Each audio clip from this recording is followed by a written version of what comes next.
Всем привет! Мы сегодня на крыше отеля Marriott снимаем для вас супер видео. Кто это мы? Это Алсу Хафиз и Лейла Лерон. И Лейла Лерон тоже сегодня с вами. Мы на фоне Казанского Кремля, а значит, сегодня мы вам расскажем 5 мифов, самых распространенных мифов про Казанский Кремль. И сразу один вне топа, который знает Лейла и очень хорошо рассказывает. Мой самый любимый и самый ненавистный одновременно миф про Кремль – это башня Сюембике. Имеешь штырьки, как будто бы, да.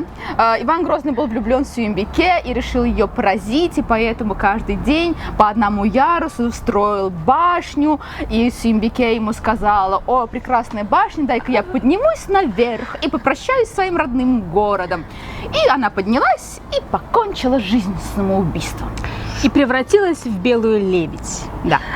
На самом деле эту легенду, этот миф придумали сами жители Казани.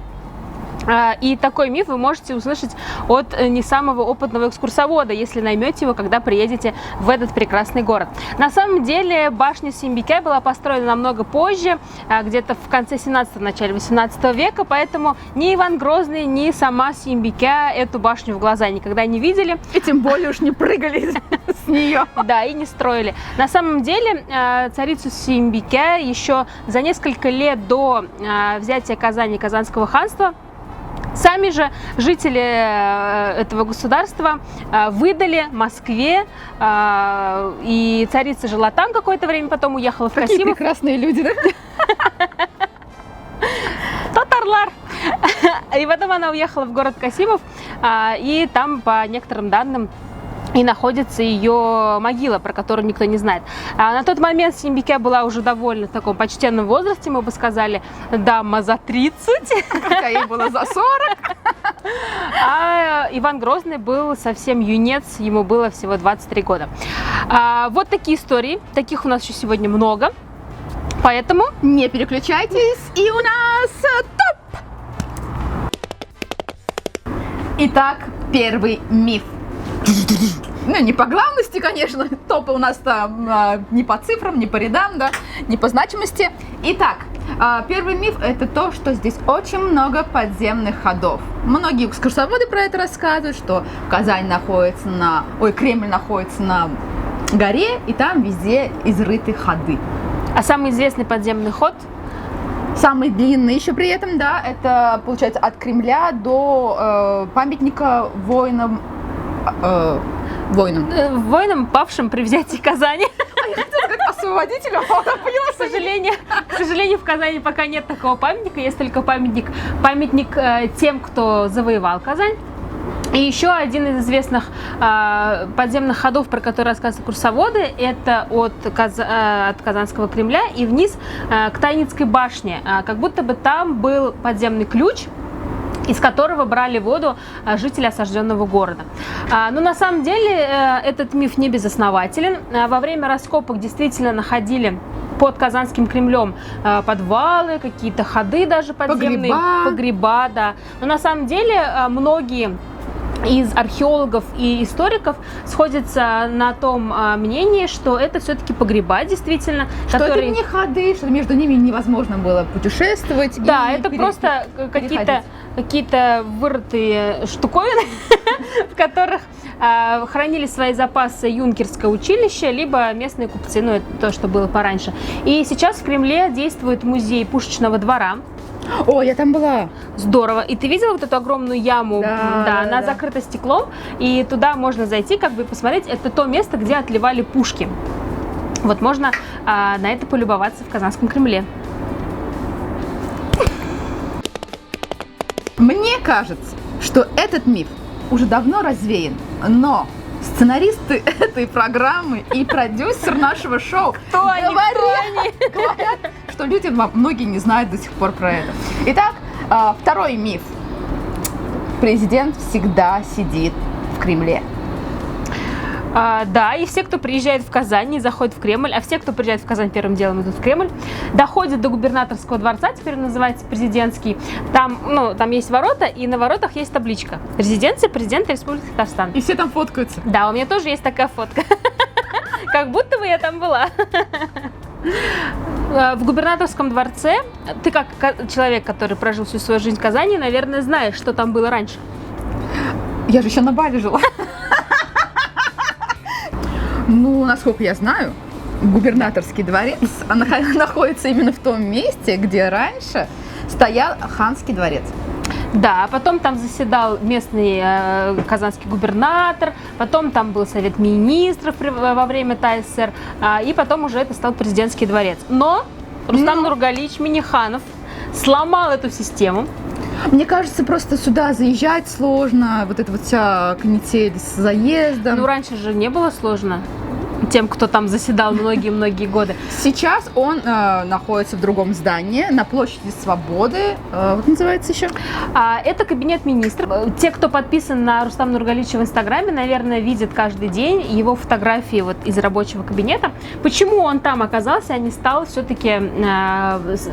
постить фотографии отсюда. Из Кремля. Ну, во-первых, вид не очень.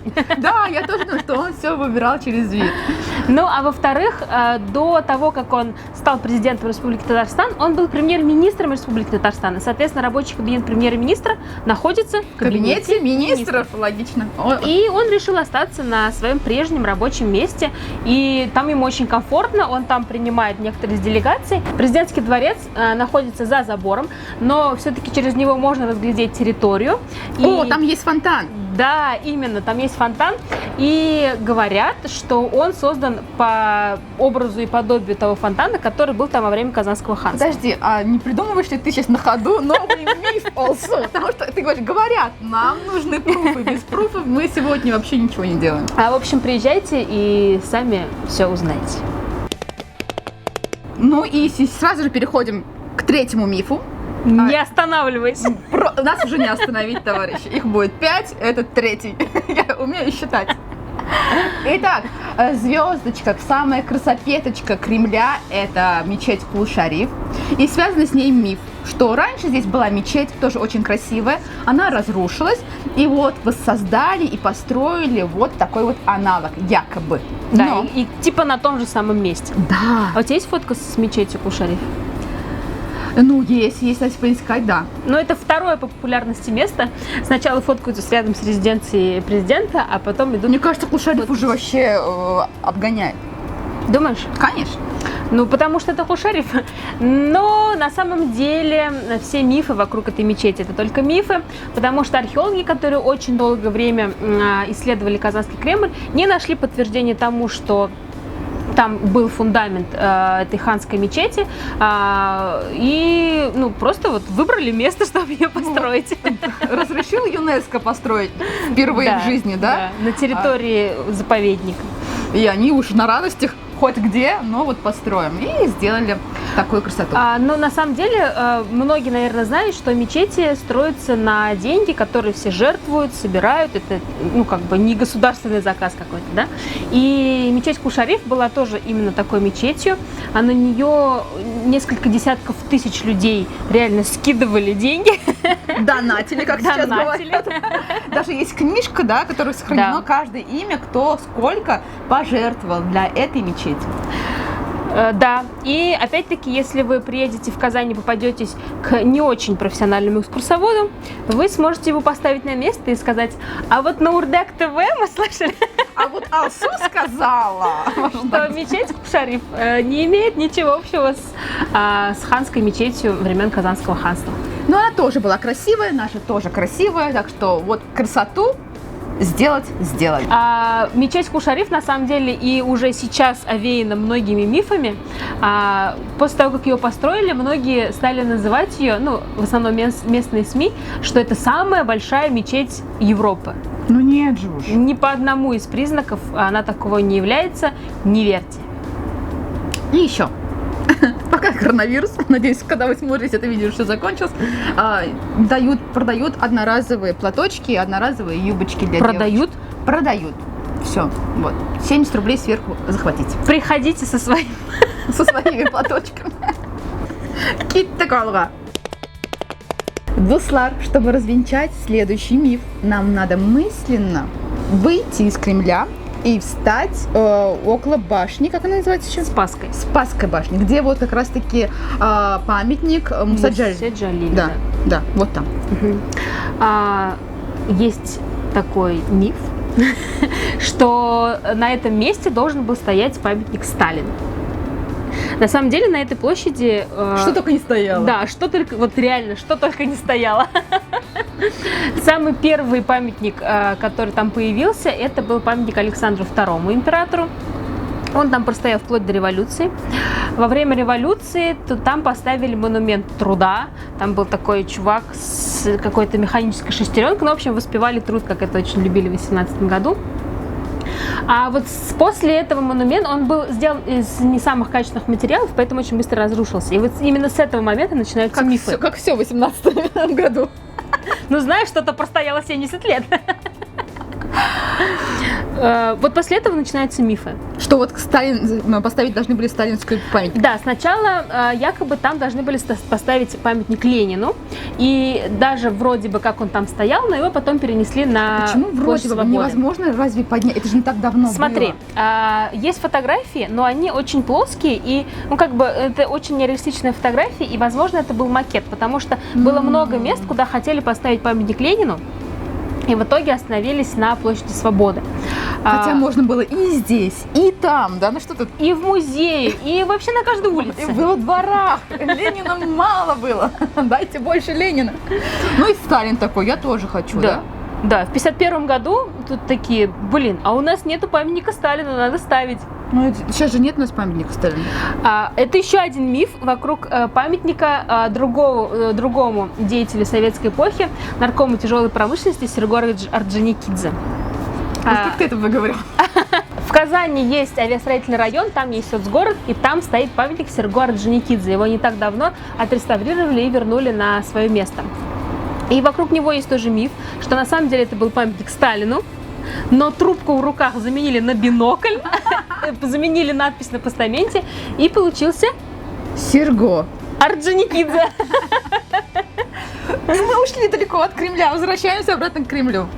Да, теперь возле Кремля стоит памятник Мусе Джалилю, всем его соратникам, с которыми они вместе погибли в фашистских застенках. И мы финалим наше видео 5-м мифом о Казанском Кремле. Якобы здесь было кладбище. И как это объясняют вообще, этот миф? Ну, археологи, они все время что-то копают же уж, да, это их любимое дело. И нашли очень много надгробных плит. Некоторые из них даже сейчас лежат прямо вот на травушке, можно зайти в Кремль и посмотреть. Там есть как и мусульманские, так и православные плиты тоже. И как ты думаешь сама, это вообще реально такое? Я думаю, что просто раньше для основы, для строительства использовали надгробные камни. Но они откуда взялись? С кладбища, который находился, наверное, не здесь. Ох уж эти мифы. Ох уж эти развенчатели мифов. На самом деле, надо понимать, что Кремль это был прям городом. Ну, как бы город в городе. Скорее всего, и в городе есть кладбище. Да-да! Но, соответственно, вся территория Казанского Кремля не могла быть кладбищем, хотя очень даже похоже, да, на возвышении, чтобы там могилы не разрушались паводком. Было кладбище на территории Казанского Кремля и было кладбище в посаде, то есть под стенами Казанского Кремля. Одну из таких могил тоже можно увидеть, она сейчас находится под стеклом. Это могила казанских ханов, их не так давно перезахоронили. Это как раз около ворот вот этих вот, да, где солнце. Да, возле башни Симбике. Да, он так и называется, мавзолей татарских ханов. И это прям, ну, действительно очень такая оригинальная и очень важная находка на территории Казанского Кремля. Более того, там же рядом с башней Симбике раньше был монастырь. И, соответственно, самых почитаемых священнослужителей этого монастыря тоже хоронили рядом с этим же монастырем. То есть своеобразно... Все логично на самом деле, что здесь находят какие-то останки. камни, Да. И вы знаете, наверное, да, что Кремль очень интенсивно копали, проверяли все, что можно было найти, нельзя было найти под землей. И, соответственно, нашли очень много останков. Возможно, это были даже защитники Казани, а может быть, это были те, кто эту Казань завоевывал.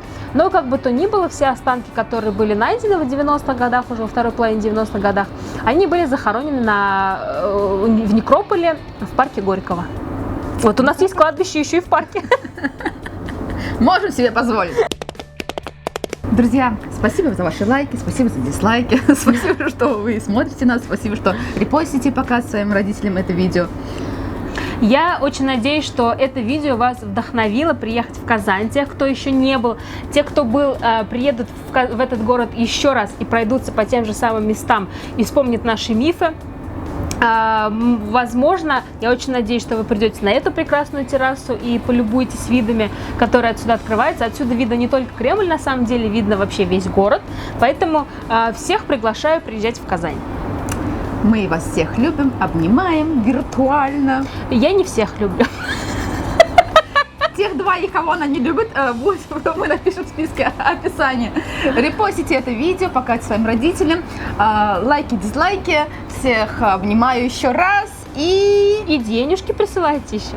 Мы любим деньги, особенно Осу.